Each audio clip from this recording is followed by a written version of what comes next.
masyarakat untuk mendapatkan layanan Adminduk kapanpun dan dimanapun.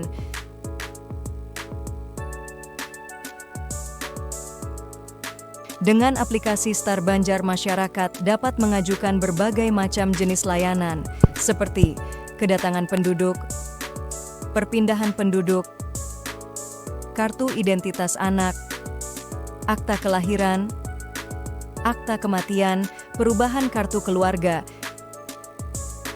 dan cetak KTP elektronik. Dan di aplikasi tersebut juga terdapat menu layanan untuk lacak permohonan, untuk melakukan pemantauan permohonan layanan, menu persyaratan dokumen yang berisi mengenai persyaratan serta dokumen yang harus dilengkapi dalam pengajuan, dan menu download formulir untuk mengunduh formulir persyaratan permohonan.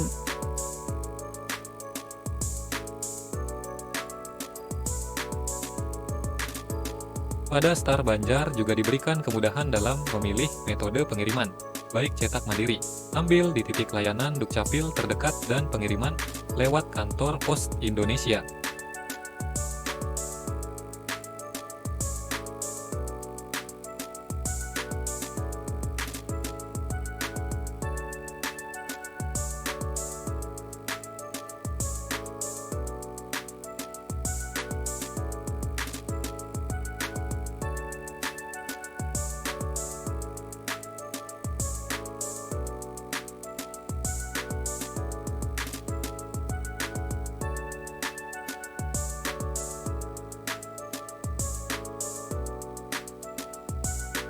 Untuk meningkatkan kualitas pelayanan kami, silakan berikan penilaian Anda terhadap aplikasi kami di menu Ayo Nilai Kami.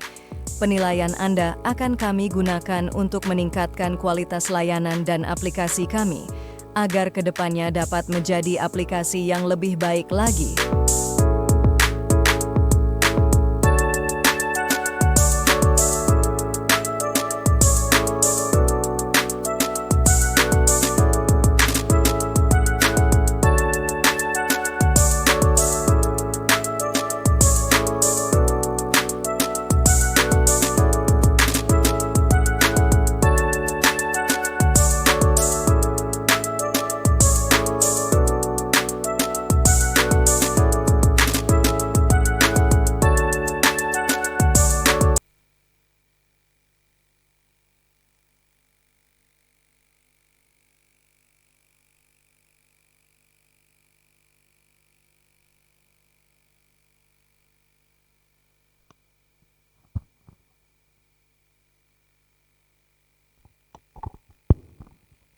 Bismillahirrahmanirrahim. Assalamualaikum warahmatullahi wabarakatuh. Yang saya hormati seluruh tim juri Kalsel Innovation Award tahun 2025, baik secara daring maupun offline. Mohon izin, saya Hayatun Nupus selaku PLT Kepala Disdukcapil Kabupaten Banjar, izin menyampaikan paparan terkait inovasi berupa aplikasi untuk pelayanan online yang kami sebut dengan Star Banjar, yaitu Sistem Tertib Administrasi Kependudukan Kabupaten Banjar. Adapun yang melatar belakangi adanya inovasi ini muncul berawal dengan wabahnya COVID-19, sehingga membuat pelayanan publik menjadi terbatas untuk pelayanan tatap muka. Setelah wabah ini hilang, ternyata keberadaan aplikasi Star Banjar sangat dibutuhkan sebagaimana kondisi geografis Kabupaten Banjar yang cukup luas. Jumlah penduduk kami hampir pada angka 600.000, kami juga memiliki 20 kecamatan, 277 desa, dan 13 kelurahan. Sehingga keberadaan Star Banjar ini merupakan salah satu solusi untuk memberikan layanan Adminduk yang hemat waktu, layanan Adminduk yang hemat biaya, dan layanan yang transparan.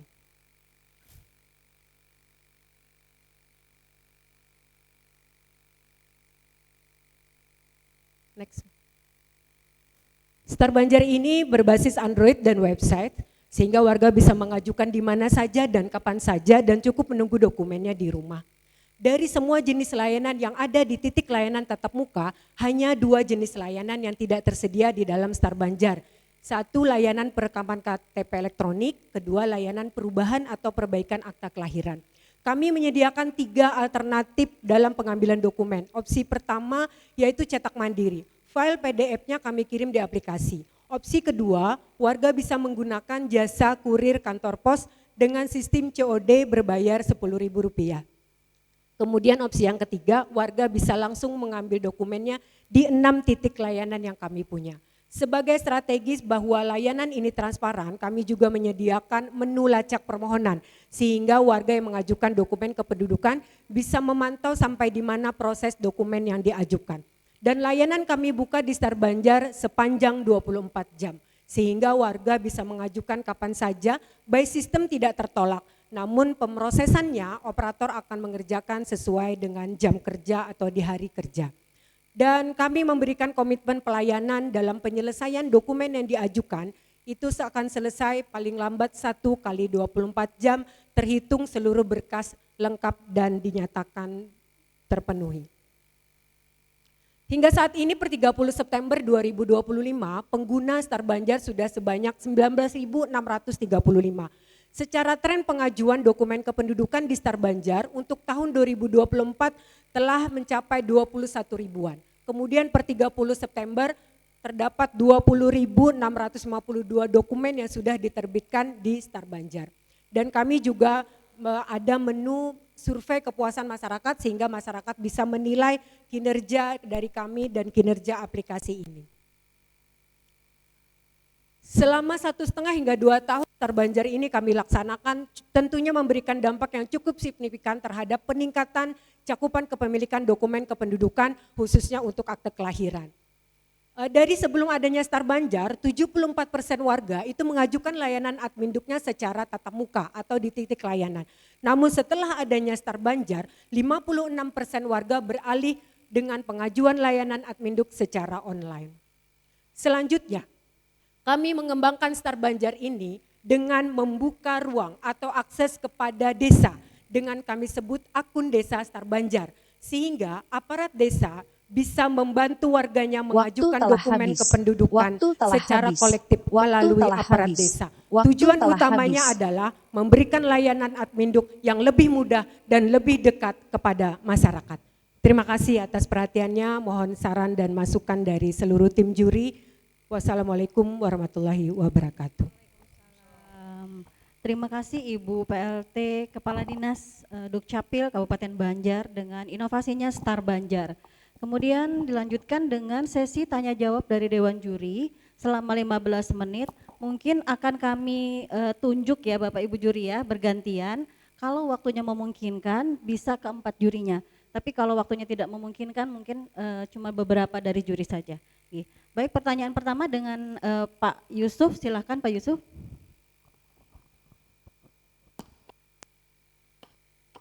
Baik, terima kasih Bu PLT.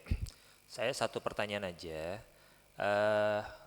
Mohon dijelaskan apa bedanya dengan aplikasi sejenis, karena kan ini sudah umum ya di setiap Dukcapil, dan uniknya di mana dari aplikasi yang Ibu sampaikan tadi sebagai inovasi unggulannya. Terima kasih. Keunggulan atau keunikan yang kami punya, pertama, setiap pengajuan dari warga itu akan diambil oleh operator yang sama. Jadi kita ada kemungkinan warga itu mengajukan tidak hanya satu kali. Misalnya sekali mengajukan ternyata ada kekurangan syarat, nah sehingga dia akan mengajukan di hari berikutnya melengkapi persyaratan. Itu akan diambil oleh operator yang sama sehingga tidak akan ada permintaan tambahan kelengkapan lainnya. Kemudian unggulan yang kedua, ini merupakan unggulan utama yang kami punya. Kami memberikan akun ini tidak hanya secara pribadi warganya, tapi kami memberikan akun untuk desa. Jadi aparat desa kami berikan akun sehingga aparat desa bisa mengajukan dokumen kependudukan mewakili warganya secara kolektif. Dalam satu hari aparat desa bisa mengajukan maksimal 5 dokumen kependudukannya. Hal itu kami ajukan, ini merupakan cikal bakal layanan adminduk ada di desa. Aparat desa bisa mengajukan layanan dokumen kependudukan cukup di desa, jadi warga dekat sekali dengan kantor desa. Apabila ada kekurangan cukup ke kantor desa. Dan aparat desa pun tidak perlu datang ke titik layanan Dukcapil, cukup mengajukan melalui aplikasi Star Banjar. Mungkin itu Pak. Sudah cukup Pak Yusuf, silakan. Dilanjutkan Ibu Umi, silakan pertanyaannya. Terima kasih atas waktunya. untuk Ibu Nufus ya. Saya akan menanyakan tentang peningkatan, tadi kan ada disampaikan untuk akte. Akte kelahiran. Nah, kemudian untuk yang lain, gimana? Jadi Bu, saya menonjolkan memang peningkatan cakupan itu memang akte kelahiran yang sangat nampak dengan pengajuan Star Banjar. Karena apa? Karena akte kelahiran ini bentuk dokumennya hanya HVS, tidak belangko khusus. Tapi kalau layanan lainnya seperti KTP, kita perlu belangko khusus. Sehingga kadang warga masyarakat kalau di Star Banjar, biasanya kalau KTP kan pengajuannya adalah cetak ulang KTP. Dia ada kebutuhan KTP hilang. Kalau ke titik layanan, hitungannya 1-2 jam udah selesai. Nah karena dia mau menggunakan. Tapi kalau yang berbentuk HVS itu di Star Banjar kita janjikan 1 kali 24 jam diterima di aplikasi. Sehingga saya melihat menganalisa hasil dari ini, pengajuan yang terbanyak itu memang di dokumen kependudukan yang berbentuk HVS. Sehingga warga bisa mencetak sendiri, itu lebih cepat. Jadi kami menganggap bahwa lebih utama menonjolkan itu adalah peningkatan untuk akte kelahiran. Tidak mengesampingkan peningkatan dokumen yang lainnya, tetapi yang terbanyak menyumbangkan untuk akte kelahiran. Seperti itu. Terima kasih. Siap. Sudah cukup Ibu jawabannya. Oke. Selanjutnya Bapak Basuki, silakan Pak Basuki. Baik, terima kasih. Selamat pagi Pak Jerry ya. Selamat pagi Pak Jerry. Selamat pagi Pak Jerry. Ya siap nggih. Ketemu lagi ya Pak.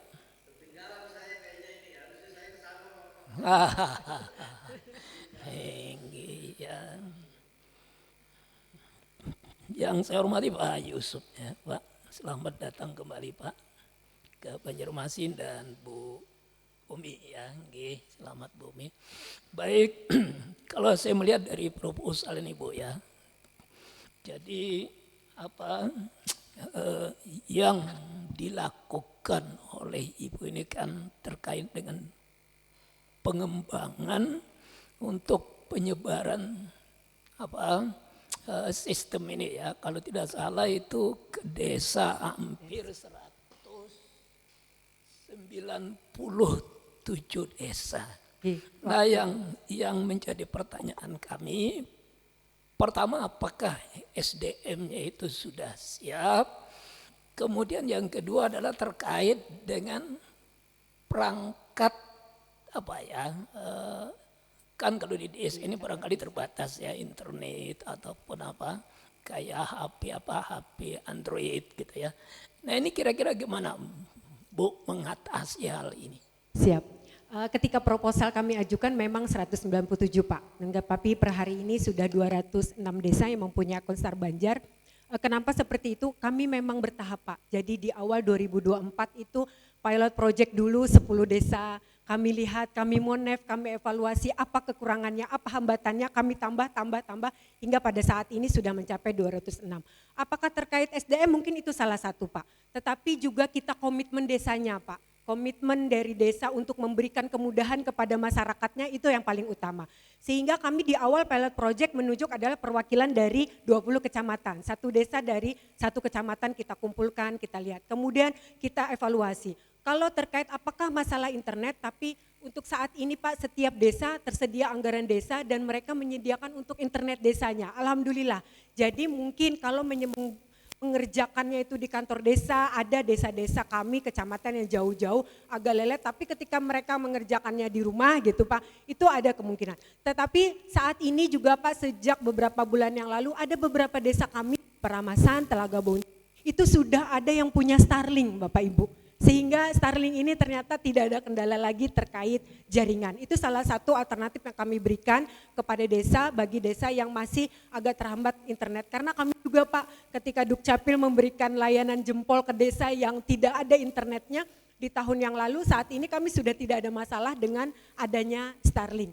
Nah ini juga di akhir tahun menjadi target kami supaya seluruh desa 277 desa ini mempunyai akun desa Star Banjar. Demikian Pak.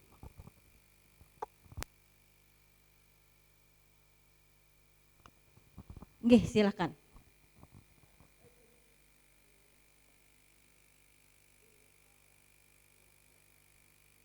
sudah ada yang mengadopsi atau merefleksi. Ya.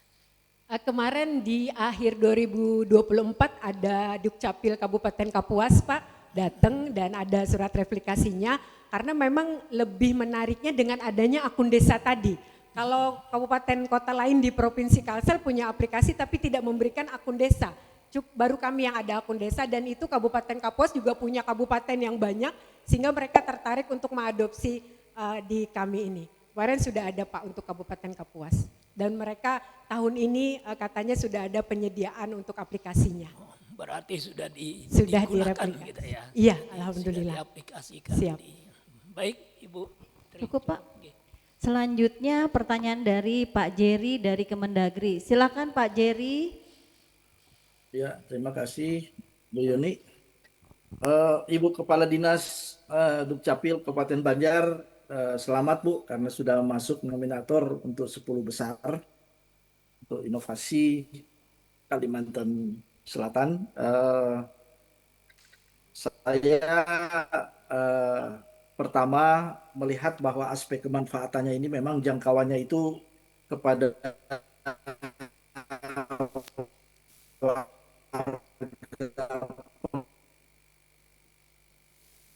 pengguna layanan yang sampai ke desa. Mohon maaf Pak Jerry, suaranya putus-putus ya Pak ya, bisa diulang Sampaikan lagi Ibu Pak. tadi oleh masyarakat itu sendiri. Pesan yang Ibu tadi sampaikan.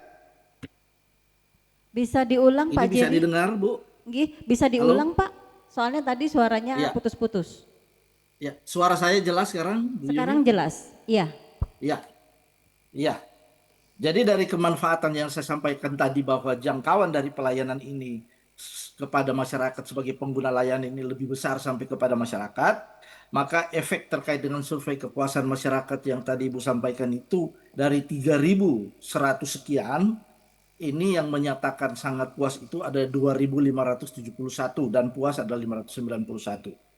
Kalau bagi saya menyoroti dari aspek ini, jangan hanya berhenti kepada survei kepuasan masyarakat. Tetapi ini masuk ke dalam indikator di dalam sistem indeks IGA Kemendagri. Jadi kalau saya mau sampaikan, kalau survei kepuasan masyarakat itu hanya berada di parameter 2. Tapi untuk parameter 3 yang nilai maksimal itu lebih kepada laporan kajian bersifat eksternal. Artinya apa? Bisa melibatkan pentahelix yang lain. Nah, di sini ada Ibu dosen ya dari Universitas Lambung Mangkurat. Nah, ini barangkali boleh bisa kemudian nanti bisa menyampaikan untuk kerjasama terkait dengan laporan kajian eksternal ini. Tentu nanti difasilitasi oleh Brida dari Kalimantan Selatan itu sendiri. Kalau soal penganggaran barangkali Inmendagri nomor 1 tahun 2005 itu sudah jelas ya bahwa inovasi daerah penguatannya sudah masuk diletakkan ke dalam RPJMD dan Renstra OPD. Sehingga nanti penjabaran ke Renja ya, ini pengalokasian penganggaran terkait dengan inovasi daerah itu sudah masuk ke OPD-OPD masing-masing. Karena inovasi daerah itu ada di setiap OPD. Nah, kemudian kedua, dari aspek indikator kemudahan proses inovasi yang dihasilkan. Kalau kita lihat di proposal ya, Bu Kadis ya, itu SOP-nya itu sangat jelas. Kalau boleh bisa itu selesai itu ya pengguna atau warga itu memegang daripada layanan administrasi kependudukan ya, apakah itu terkait dengan cetak KTP, apa terkait dengan akta lahir dan sebagainya, itu kalau dilihat hanya dihitung 90 menit. Artinya untuk masuk ke indikator kemudahan proses ini, itu masuk ke nilai maksimal yang ada di parameter 3 itu sendiri. Ya. Nah, oleh karena ini barangkali harus perlu untuk disesuaikan kembali. Nanti untuk selanjutnya pada saat pelaporan kepada Kementerian Dalam Negeri terkait dengan inovasi daerah sesuai dengan Undang-Undang 23, maka kemudian ini akan boleh bisa mempunyai nilai maksimal yang tinggi. Nah, kemudian dari aspek regulasi juga. Kalau boleh barangkali ini bisa ditarik, Bu Yuni, nanti bisa difasilitasi.